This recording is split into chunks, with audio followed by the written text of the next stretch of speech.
Africa's central banks are walking a tightrope, trying to curb inflation that is mostly out of their control and causing horrifying food insecurity.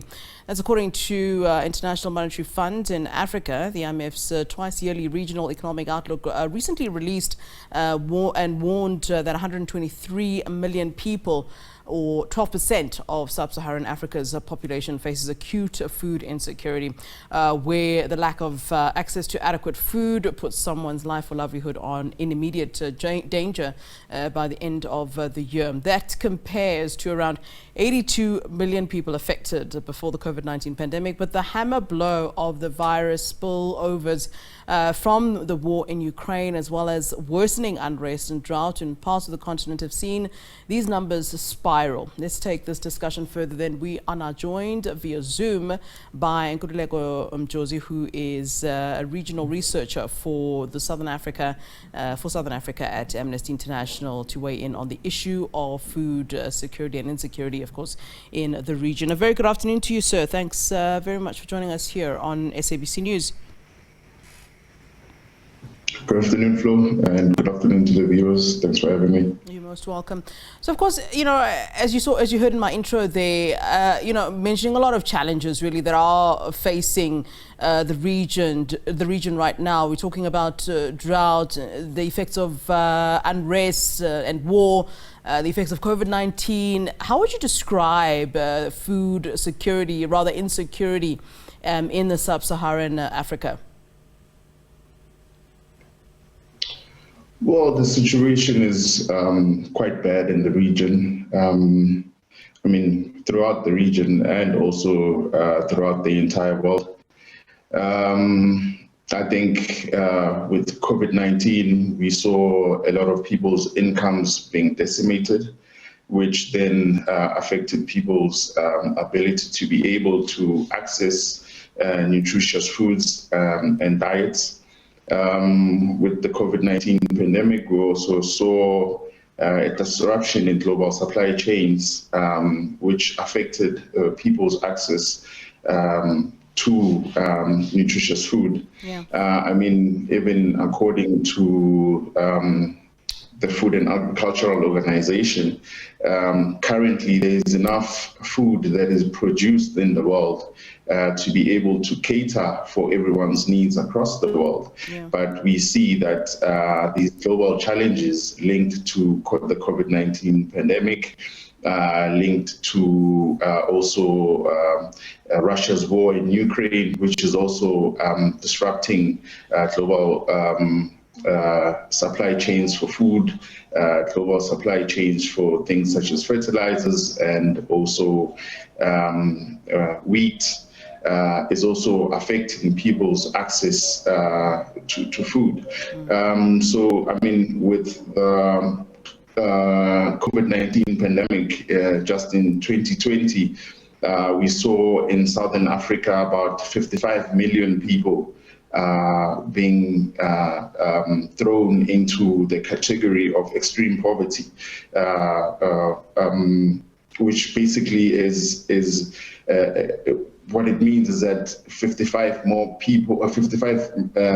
more people within the Southern Africa region did not have access to enough food. Yeah. And were left food insecure. Yeah. Have we created a system where people are sort of forced to go around with a begging bowl, when it comes to the issue of food? In a previous story we just covered here on SABC News, we're talking about people being encouraged to start their own sort of gardens, to grow their own food, and certainly this is what people in the past had been doing to avoid food insecurity. But with the times are changing, it seems that we have created the system where people who were self-reliant are no longer self-reliant. And what caused this? What caused the situation where people stopped being self-reliant?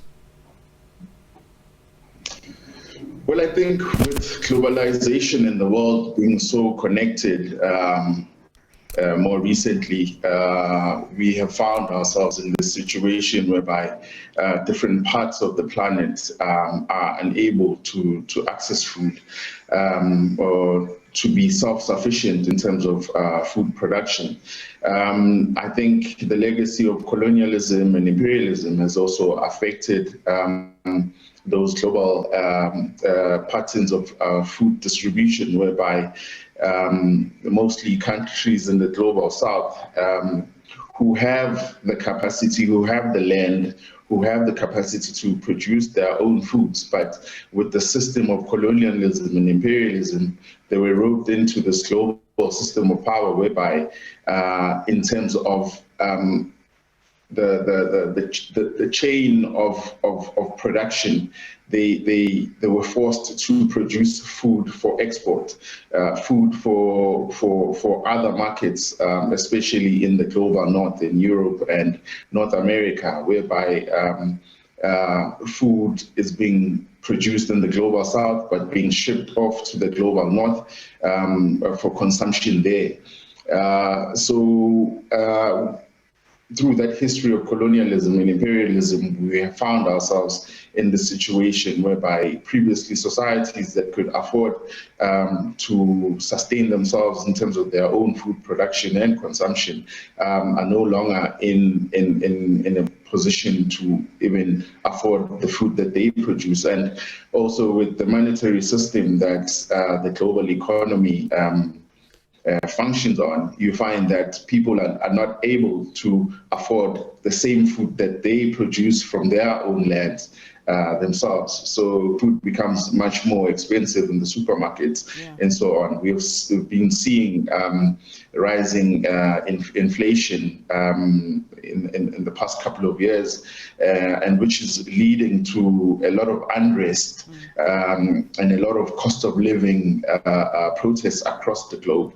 Yeah. Especially here in Africa, where we've seen such protests in Malawi, we've seen such protests in Zambia, we've seen them here at home in South Africa, and across the continent in general. Yeah. I also note that, the IMF is warning of acute hunger in the region, looking at its economic outlook. How can Africa recover from this economic outlook that the IMF speaks of? Is there a way of us to turn around so that it doesn't really affect the issue of food security? But of course, when we're dealing with economic problems and catastrophes, no doubt the first problem would be the issue of food security. Well, as a region, we've been equally affected by things happening elsewhere across the globe. Well, for starters, we are affected by the COVID-19 pandemic, which affected people's incomes and their ability to afford their own food. But also in terms of our own production of food, the war in Ukraine has resulted in a disruption in global supply chains for fertilizers, which is affecting African farmers and also small-scale farmers and subsistence farmers. So, solutions, some people have spoken about a need for Africa and African governments and farmers to produce their own fertilizers. I think that could be a good start for us to be self-reliant in terms of producing the fertilizers that we need to nourish our grounds and be able to basically produce the food that is needed domestically for ourselves. But also in terms of food production, another challenge, a serious challenge, in fact, is access to clean water. About 80% of people that are affected by extreme poverty live in the rural areas. And in the rural areas, you find mostly people struggle to get access to clean water. So we need innovations around there to allow people to get access to groundwater so that they may be able to water their crops and be able to produce their own foods. There's a number of things that we need to do as a continent to be able to be reliant or self-reliant and self-sufficient in terms of producing our own food, and which includes some of the ones that I've just mentioned. Yeah. All right. Thank you so very much, sir, for that information. Nkululeko Majozi, who's a regional researcher for Southern Africa, Amnesty International. Thank you very much, sir. Thank you very much, Flo. All right.